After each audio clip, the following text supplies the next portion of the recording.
अस्सलाम वालेकुम, welcome back to my channel Mother Diary. आज की वीडियो हमारी 6 मंथ ऑफ प्रेगनेंसी से मुतलिक है, जो कि 21 से 24 हफ्तों पर मुश्तमिल होता है। अगर आपने पहली हमारी फर्स्ट से लेके 5 मंथ तक की प्रेगनेंसी की वीडियोस नहीं देखी तो वो भी आप हमारे चैनल मदर डायरी में देख सकती हैं। इसके अलावा बेबी की मूवमेंट से रिलेटेड, लेबर पेन से रिलेटेड, स्टेजेस ऑफ लेबर से रिलेटेड और न्यू बॉर्न बेबी से रिलेटेड भी वीडियोस हमारे चैनल में मौजूद हैं। तो मदर डायरी में आपको मिलेगा आपकी हर प्रॉब्लम का सलूशन। इसलिए काइंडली आप हमारे चैनल को सब्सक्राइब कर लीजिए, साथ में बेल आइकन प्रेस करके नोटिफिकेशन बटन पे क्लिक कर दीजिए, वीडियो को लाइक कर दीजिए। इस वीडियो के लिए भी मैंने 2000 लाइक रखे हैं। आपकी लाइक करने से मेरी हौसला अफजाई होती है और मुझे अच्छा लगता है और मैं नई नई वीडियो बनाने का मेरा भी दिल करता है, क्योंकि सिर्फ हौसला अफजाई करने के लिए ही लाइक और डिसलाइक का बटन होता है। तो प्लीज आप लाइक कर दीजिए, शेयर कर दीजिए। अगर आपका कोई क्वेश्चन है तो नीचे कमेंट में कीजिए। अब हम बात करते हैं 6 मंथ ऑफ प्रेगनेंसी, जो कि 21 से 24 हफ्तों पर मुश्तमिल होती है। इसमें बच्चे में आने वाली तब्दीलियों से मुतलिक। इस माह के आगाज में बच्चे की उम्र 18 हफ्ते और इख्तिताम पर 22 हफ्ते होती है। बच्चे की लंबाई 30 सेंटीमीटर और वजन 400 से 600 ग्राम होता है। वजन जो है और लंबाई हर बच्चे की मुख्तलिफ हो सकती है। यहाँ पे जो मैं आपको बताती हूँ वो एवरेज बताती हूँ,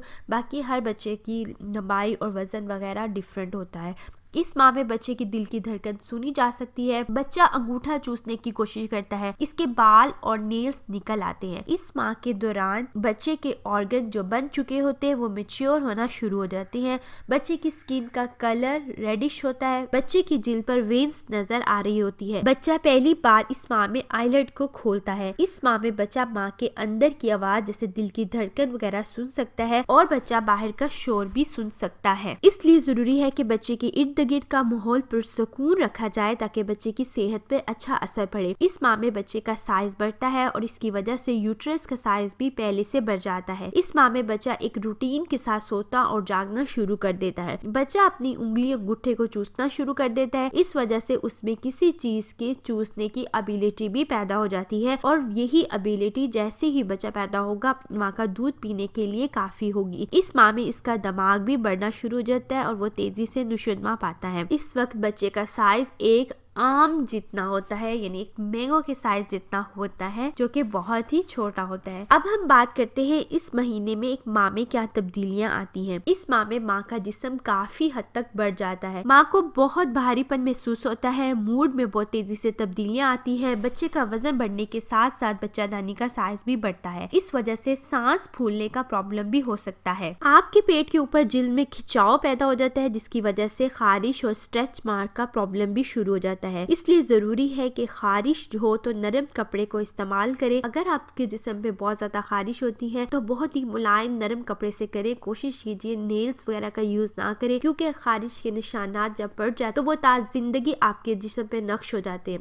इसीलिए कोशिश करना चाहिए, खारिश से बचना चाहिए। खारिश को कम करने के लिए आपको बहुत ज्यादा पानी पीना चाहिए। अपने जिस्म पर मॉइस्चराइजिंग क्रीम वगैरह या लोशन या ऑयल का इस्तेमाल करें। जैसे ही नहा के आए कोई भी ऑयल बॉडी पे लगाइए, कोई भी मॉइस्चराइजिंग क्रीम वगैरह बॉडी पे लगाएं। कोशिश कीजिए कि अपनी स्किन की केयर कीजिए और खारिश से अपने आप को बचाइए। आपको अपने पेज के ऊपर कोहले, जिस्म और निचले हिस्से और छातियों पर सुर्ख निशानात नजर आ सकते हैं। इस माह में खवातीन को ब्लड प्रेशर का भी मसला हो सकता है। सीने की जलन, बदहजमी, कब्ज, नाक से खून आना, हाथों, पाँव और चेहरे पर हल्की सूजन होना, नाक के नीचे गहरे भूरे रंग की सीधी लकीर का होना, आंखों के नीचे हल्के होना, कमर और कोहले का दर्द जो हमल के बाकी तमाम अरसे तक रह सकता है, छातियों में कोलेस्ट्रॉल का बनना और बाज़ खवातीन को छातियों से पानी जैसा लिक्विड सा मादा निकलना भी शुरू हो सकता है। मसूड़ों से खून आ सकता है। पट्टों का खिंचाव और खासतौर पर रात के वक्त टांगों में हो सकता है। जिल्द के मसाइल, मसलछाइयाँ वगैरह भी पड़ सकती हैं। ये तमाम प्रॉब्लम्स है जो कि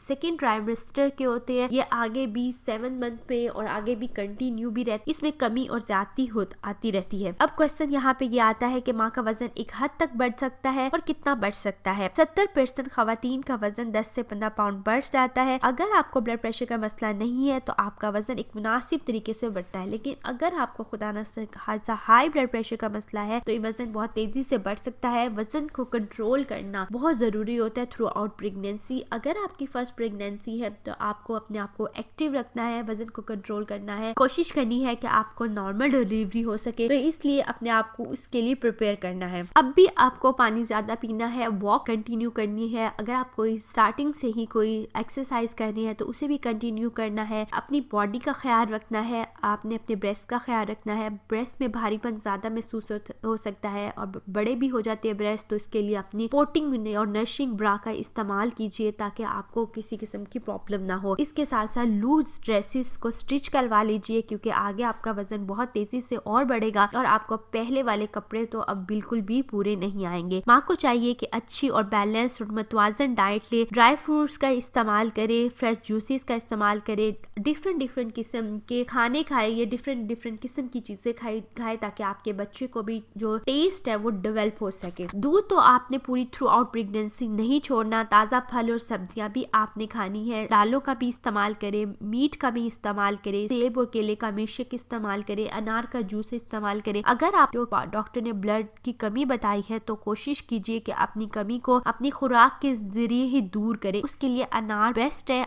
बहुत ज्यादा मकदार में अनार खाइए। नारियल का पानी भी पिए, कमर दर्द के लिए बहुत अच्छा होता है। रेस्ट लाजमी करें, खुश रहे, हैप्पी रहे, अपनी केयर कीजिए। वो खुराक जो नहीं इस्तेमाल करनी चाहिए वो आपने हमेशा की तरह थ्रू आउट प्रेगनेंसी कच्चा दूध इस्तेमाल नहीं करना, कम पका हुआ दूध, गोश्त वगैरह और अंडा इस्तेमाल नहीं करना, वो मछली इस्तेमाल नहीं करनी जिसमें मर्करी का लेवल हो, प्रिजर्व फूड इस्तेमाल नहीं करना, बेकरी के फूड इस्तेमाल नहीं करने, बाहर रेडियो से या ठेलों से कोई भी चीज लेके नहीं खानी क्योंकि ये तो मौसम पे डिपेंड करता है कौन से मौसम में। जैसे अगर गर्मी का मौसम है तो बहुत ज्यादा किस्म की मक्खियां वगैरह आपकी इन्फेक्शन का बाइस बन सकती हैं। आपकी बॉडी में किसी भी इन्फेक्शन की वजह से आपको बहुत ज्यादा डायरिया हो सकता है, साल हो जाए तो आपकी और आपके बच्चे के लिए बहुत ज्यादा प्रॉब्लम का बाइस होता है। रूटीन का चेकअप आपने थ्रू आउट प्रेगनेंसी करवाना है। आप अपना ब्लड टेस्ट करवा ले, यूरिन टेस्ट भी करवा लीजिए।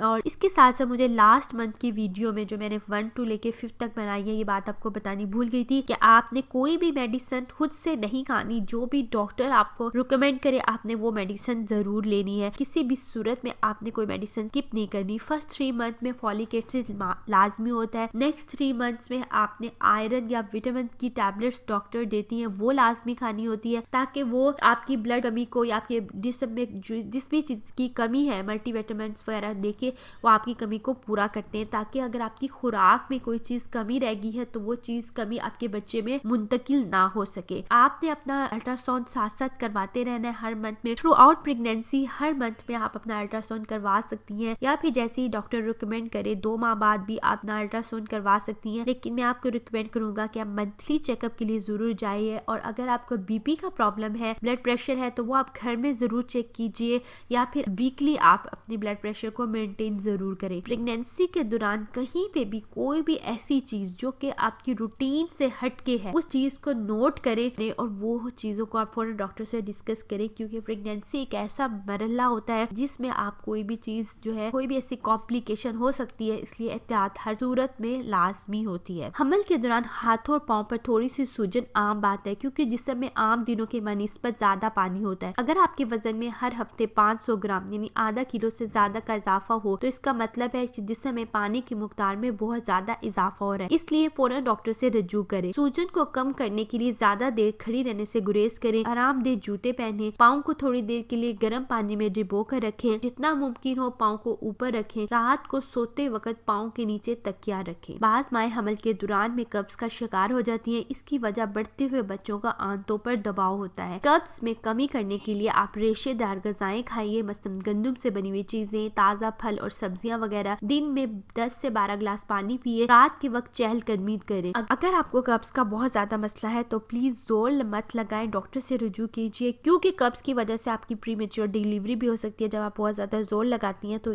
जोर लगाने से परहेज कीजिए। टॉयलेट में तभी जाइए जब आपको बहुत ज्यादा जरूरत हो। टांगों के बाहर बैठने से परहेज कीजिए। कोशिश कीजिए कमोड का इस्तेमाल कीजिए। उम्मीद करती हूँ आपको ये वीडियो काफी हेल्पफुल रही होगी। अगर आपका कोई क्वेश्चन है तो नीचे कमेंट में बताइए। हमारी step by step pregnancy guide वाली प्लेलिस्ट को देखिए, उसमें आपको तमाम प्रेगनेंसी से रिलेटेड प्रॉब्लम का सलूशन मिलेगा। इसके अलावा भी अगर आपका कोई क्वेश्चन है नीचे कमेंट में बताइए, मैं उसको किसी न किसी वीडियो में आंसर करूंगी या फिर आपको कमेंट में आंसर करूंगी।